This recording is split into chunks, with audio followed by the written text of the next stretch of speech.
أحد داعمي التخريب في مصر. صاحب قناة الحياة مع عمر، ومن داعمين السيسي في تخريب مصر.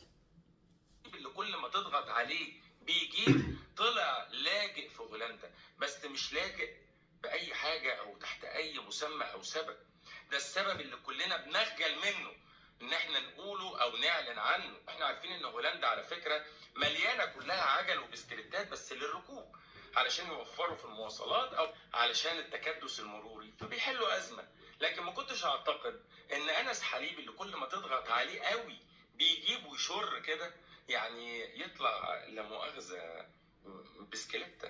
فطبيعي ده شيء متوقع بمبدأ الضرورات تبيح المحظورات اللي كل. أنس حبيبي اللي بسكليتة برضه يا عمر ولا يا عمرو، ولا هما بيسموك إيه لما بيبعتوك مشوار بتوع الأمن الوطني والعرة بتاعك عبد الفتاح السيسي؟ أنس حبيب هو اللي بسكليتة برضه. ده أنت الرئيس بتاعك العرة اللي مسرحك علينا. نتنياهو قرب يجيب منه أطفال، ولا أنت ما عندكش فكرة؟ طب انت عندك فكره الراجل العرة اللي مسرحك باع اصول مصر لنتنياهو؟ تعرف ان الراجل العرة بتاعك مدي نتنياهو 35 مليار الاسبوع اللي فات دولار؟ 35 مليار دولار. تعرف ان العرة بتاعك اللي مسرحك يا رمة، يا اللي انس حبيب جزمته تسوى الف منك انت وعيلتك والدار اللي انت طالع منها، هو اللي يطلع يدافع عن مصر وعن شعبها وعن السرقة اللي بتحصل فيها وعن العميل اللي بيحكمها، يتوجه له اي تهمة وخلاص؟ ياد يا حمار، ياد مين انا حمار في الامن الوطني اللي كتب لك الورقة ديت وقال لك اطلع قولها؟ ياد العالم بيضحك عليك، ياد انت والسيسي بتاعك، يالا ياد العالم كله بيضحك عليكوا يا ولاد الكلب، يا شوية رمم طالعين من بيوت ما فيهاش مبدأ، يا اللي الرجولة ما عدتش من عند دار واحد فيكم. انس حبيب اشرف منك ومن الف من زيك انت والعرة اللي مسرحك.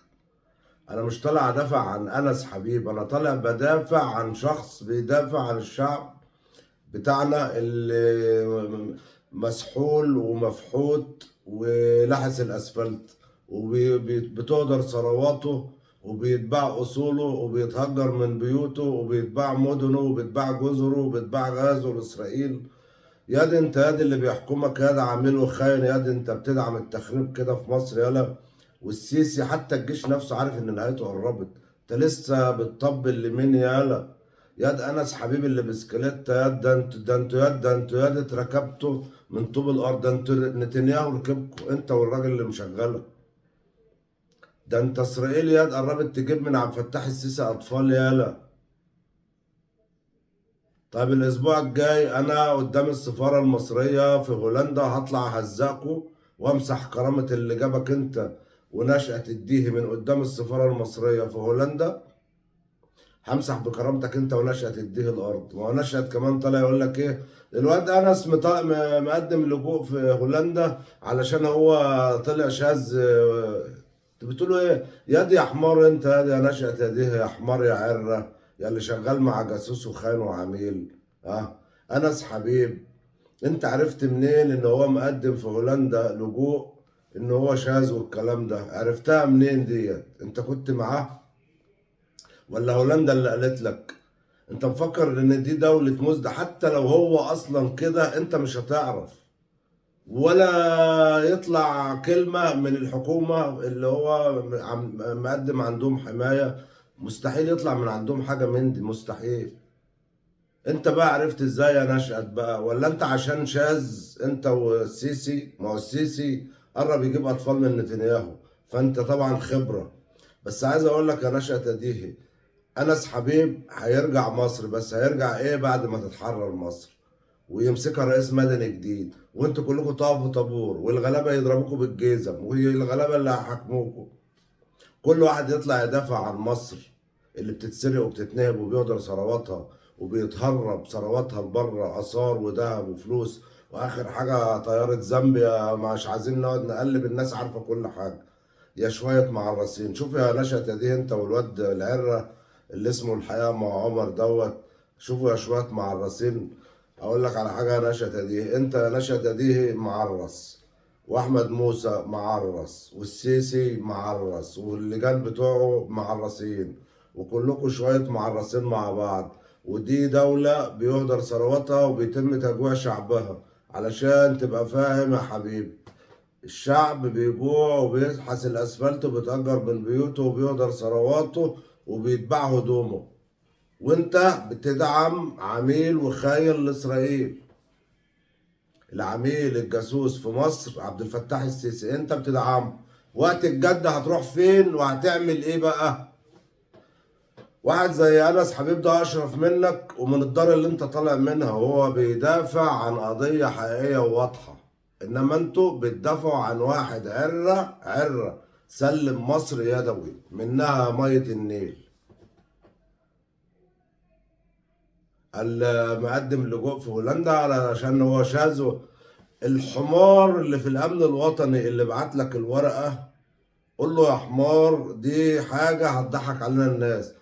انت العالم كله بيضحك عليكم، والله العظيم العالم كله بيضحك عليكم.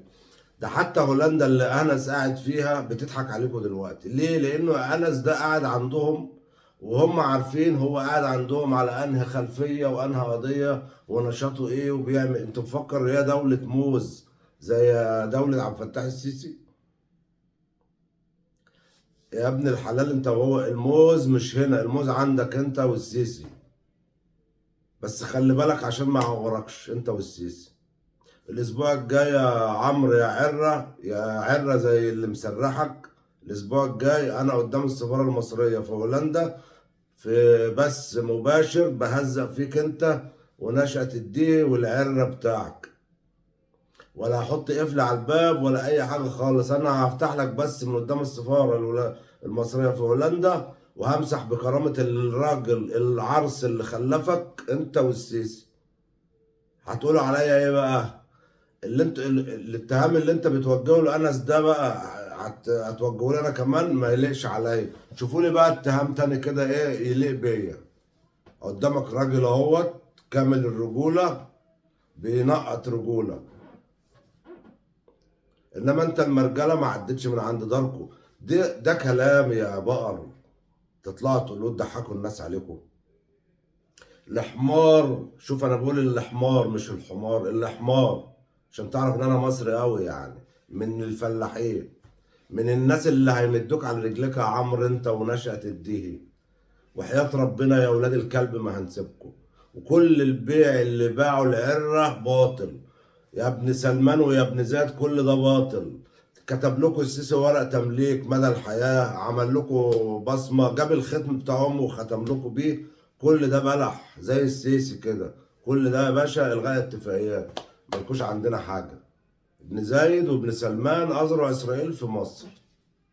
والاسبوع الجاي يا نشأة هديه استناني، هطلع اهزقك من قدام السفارة المصرية في هولندا انت والكلب اللي كان بيتكلم دلوقتي. وانس حبيب جزمته ارجل منكم كده وانتوا واقفين صف، واشرف منكم. على الاقل هو بيدافع عن قضية حقيقية، انما انتوا بتدافعوا عن عرة بينام على وشه ومسلم مصر يدوي، غاز وبترول وجزر ومدن وميه وقلب وطلع عمال تتكلم زي الحرمه اللي قاعده على المصطبه كده. الاسبوع الجاي استناني انت وابن الصرمه نشأة الديهي، عشان هاجي امسح بكرامتكم الارض وانا قدام السفاره المصريه في هولندا. سلام.